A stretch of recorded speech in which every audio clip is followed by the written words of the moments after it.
So, as Gina mentioned, I have a laboratory here on campus. I also have a startup company called Emerging Objects, and we invent materials for 3D printing.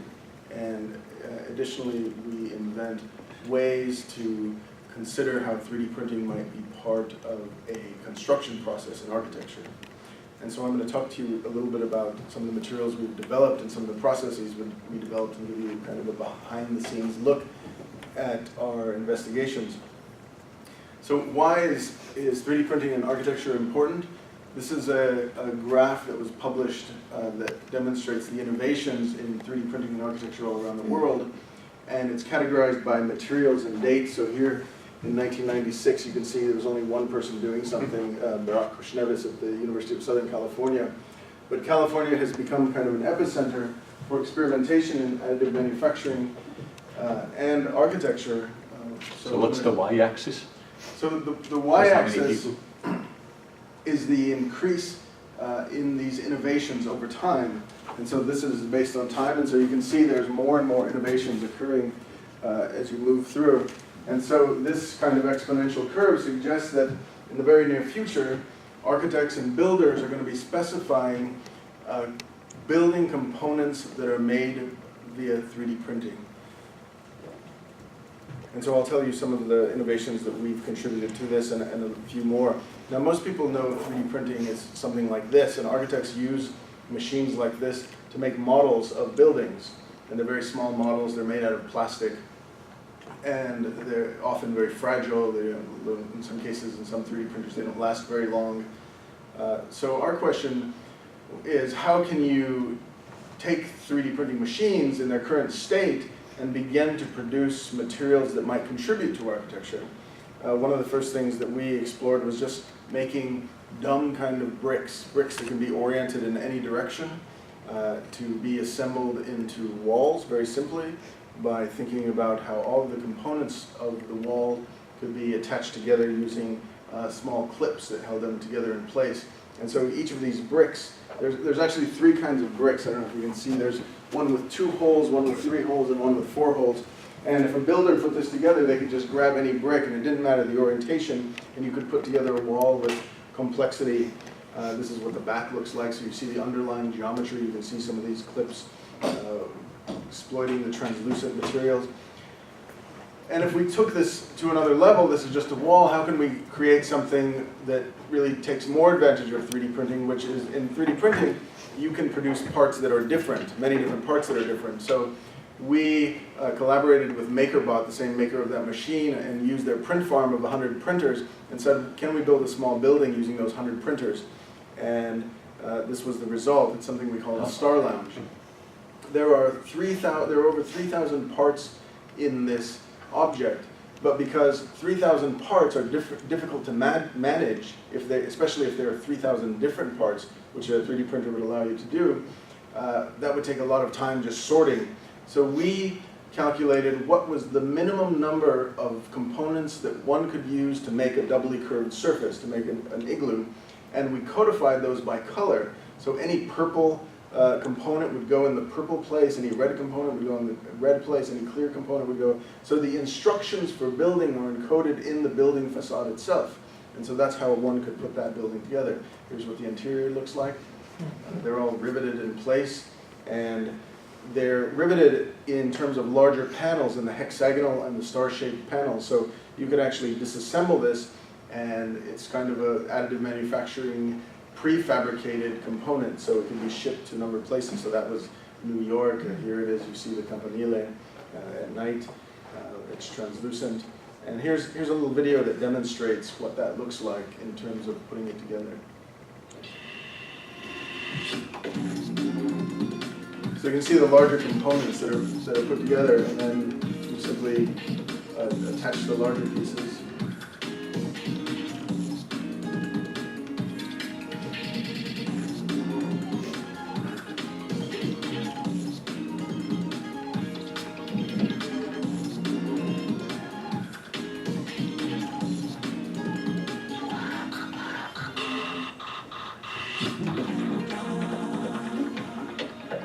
So while plastic was available, it wasn't so interesting to us in terms of a material, and so we wondered what other kind of materials might be available, and materials that maybe we could make ourselves. Here in the San Francisco Bay, there are several million tons of salt produced each year just by evaporation and wind, and we wondered if salt could be a local material that could be used for additive manufacturing purposes, and also in the making of architectural components. So here we see the crystallization ponds in the South Bay, and we took some of the salt that was harvested and began to experiment about ways that we can turn it into an additive manufacturing material. And so these are some of our early experiments, testing for precision, looking at the translucency of the material, thinking about how we can make bigger and larger parts, how their accuracy can allow them to be stacked together into components, and begin to imagine systems like walls and screens. And we took it so far as to consider the fact that Cargill, that owns several thousand acres in the South Bay, was beginning to sell the land for development for housing. And so we just took that as a prompt to speculate, well, what if we could use salt in the construction of those housing, and what if the landscape itself could produce the building itself? So we took this as a kind of an artistic prompt, and we called our proposal the salty glue. And we made a series of 3D printed salt tiles. Each one is different, but it connects together in a very precise way, like a puzzle. And so these are the salt tiles, and produced a lightweight salt igloo tent. And here's the tent in construction. They're delicately connected together and hanging from lightweight aluminum rods that are held in tension. And this is the salt igloo in construction in our studio. And here you see the interior of the salt igloo. There are, oh my gosh, I forgot how many, I think there are 240 of these salt tiles that are put together. And because they're components, they can be assembled and disassembled. So this is traveled around the world and shown at various museums. But we're always imagining how this can contribute to architecture. And the project that funded this was a project that was a commission that our studio has received from a developer in Beijing who wanted to 3D print a house. And so we envisioned a house where all of the private areas of the house, the bedroom, the kitchen, the bathrooms, were enveloped in a 3D printed salt enclosure. You can see here in the building section what that looked like, as well as, because we developed a waterproofing system for the salt components, we imagined the pool house to also be constructed out of salt. But we also began to explore other materials as well. So for the building facade, we began to explore different kinds of materials. In this case, we were looking at sand as the building material for that building facade. Of course, sand is a very ubiquitous material, and we discovered that in fact there was a material that was developed for sand casting that would work very well with 3D printing, and we developed a series of these components that focused the view and allowed light in very particular ways into the house. And so some of other experiments in sand were walls that attenuate sound. Here's some examples of that. And one that we made very quickly, but we call it the quake column because it began to test ways that reflected some of the ideas found in Inca and ashlar masonry about how large components could fit together and be shaped so that they can be stacked, and in the case of Inca and ashlar masonry, actually resist seismic forces. And these are walls that one would find in Cusco, Peru. And so we developed a kind of smart 3D printed sand block that would interlock with its neighbors. It's sort of like a concrete masonry unit, but in fact it has a handle as well, and it has the numbers embedded into it so you know exactly where it would be placed in the wall system. So each of the blocks were quite massive. These are them interlocking and stacked into place. This is the top of the column. You can see the enumeration of each block, so a builder would know exactly where it goes in space. You can kind of see the handle a little bit that each block has. And this is the object that we call the quake column, which actually weighed over, it weighed 1,500 pounds, so these are really massive sand blocks. Other materials that we considered materials that right under your foot, like salt and sand or clay. And we wondered how man's oldest additive manufacturing endeavor, material, could be used in the 21st century. And so we developed some clay materials that could be used in the 3D printer so that we can make very delicate designs such as this that would be impossible to make by hand, and tested them for 3D printing.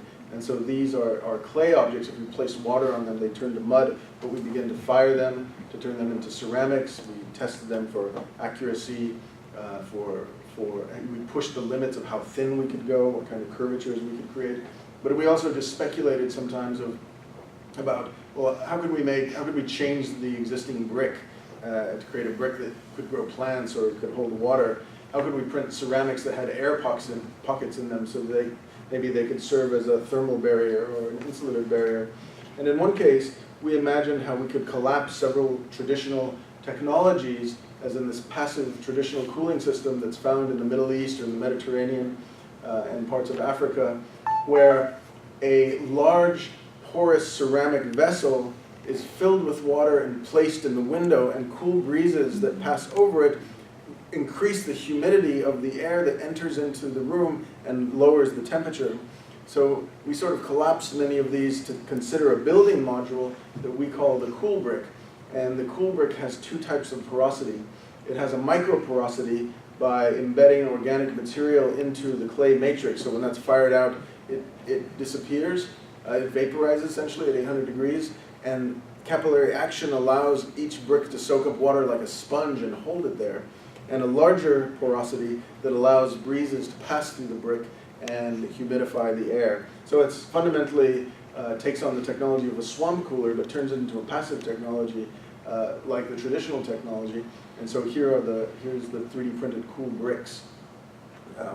This matrix of ceramic allowed it to be a very good material to hold with traditional mortar, as you can see here, and they're hand-held. And each of these reveals that you see that pop out help keep the wall in shade, also a traditional technique so that it could hold more moisture and that you're not losing that moisture to evaporation from sunlight.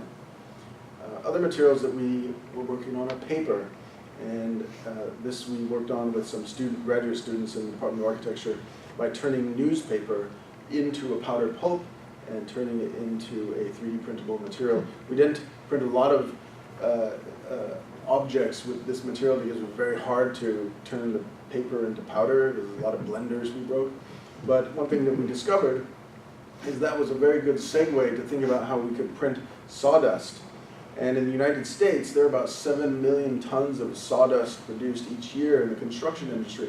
And wood is essentially a subtractive process. You start from a tree and you cut it down into smaller and smaller pieces, and ultimately you're left with piles and piles of powder.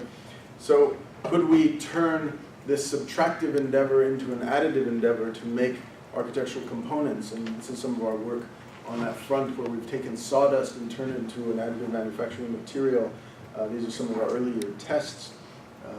In some cases, we introduce fibers into the matrix so we can have very thin structures, but they're still very strong. And interestingly enough, the additive manufacturing process of layering introduces sort of a synthetic grain back into the wood, and so that's not the grain of wood from growth rings over time. Those are the growth rings of the 3D printer, placing layer on layer of wood over time. The additive manufacturing process also imparts something else that's unique, which it gives it a translucency. And we've experimented with many kinds of wood materials, softwoods and hardwoods, but we always push towards thinking about componentry and how one can make components that aggregate together to create larger building systems. So, for example, aggregation of these components together to make screens and walls and facades is what we're imagining would be the potential use of these materials and these processes. More recently, we discovered that in Sonoma, there was an enormous, well, there's waste being produced in the wine industry of grape skins, and they've attempted to do many things with them. They use them as fertilizer sometimes. They try to feed them to animals. They even tried to feed them to humans. So one company had packaged dried up grape skins and powdered them and put them in fancy little bags and attempted to sell them with recipes of cookies because they're actually quite sweet, the flour. But nobody would buy them, so they had many buckets of this stuff, and so we began to experiment with this material in its dried state, and building upon some of our ideas about what to print. We printed a series of wine goblets out of the grape skins, and that led to a commission to design an ice bucket for Design Miami last year out of the grape skins. We contributed to making these tables as well for that event. Other materials from waste streams that we've experimented with are rubber, specifically from car tires. There's about 3 million tires disposed of each year in the United States. About 80% of that actually happens to be recycled in the United States, but that leaves 60 million tires still to be recycled. And so, and this is, in the United States, there's that percentage recycled, but this is the largest tire landfill in the world in Kuwait, where 0% of tires are recycled. And so you can see this from space. So you can see the size of the scale of this. There's a road down there.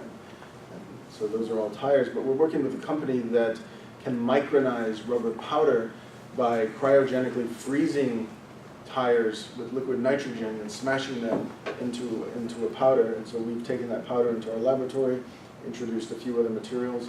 Here are some of our tests in 3D printed car tire rubber.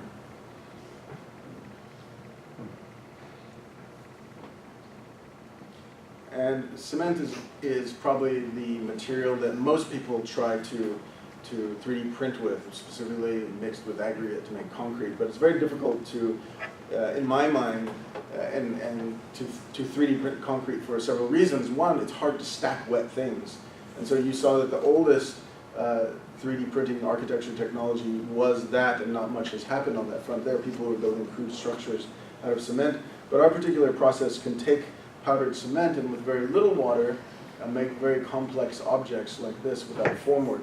In the construction industry, the formwork, the wooden molds that are created cost about 60% of the cost of the total construction. So basically you're building one building out of wood, filling it with concrete, and dismantling that building.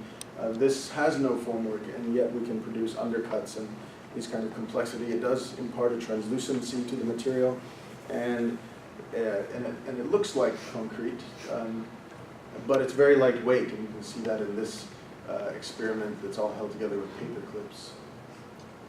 So we can make very complex parts, complex assemblies, and we often explore traditional ways of thinking about tiling patterns. So these are called karakutsa tiling patterns, where we're designing one block and they become randomly rotated.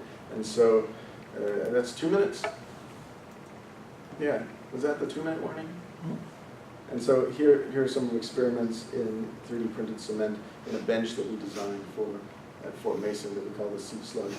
And what's exciting for us is that this is the actual object, but this is the rendering. And so we're working very close in proximity to the design and the visualization and the 3D printed virtual information that we use. So rather than conceiving of buildings, in this case, using the technology to just evaluate and explore at one scale, we can now take that same information that we design with and move directly to the creation of a full-scale object. And this is the largest object that we've made with 3D printing called Bloom. And this is in the Worcester Courtyard here in Berkeley. It's from several years ago. Thank you. Well.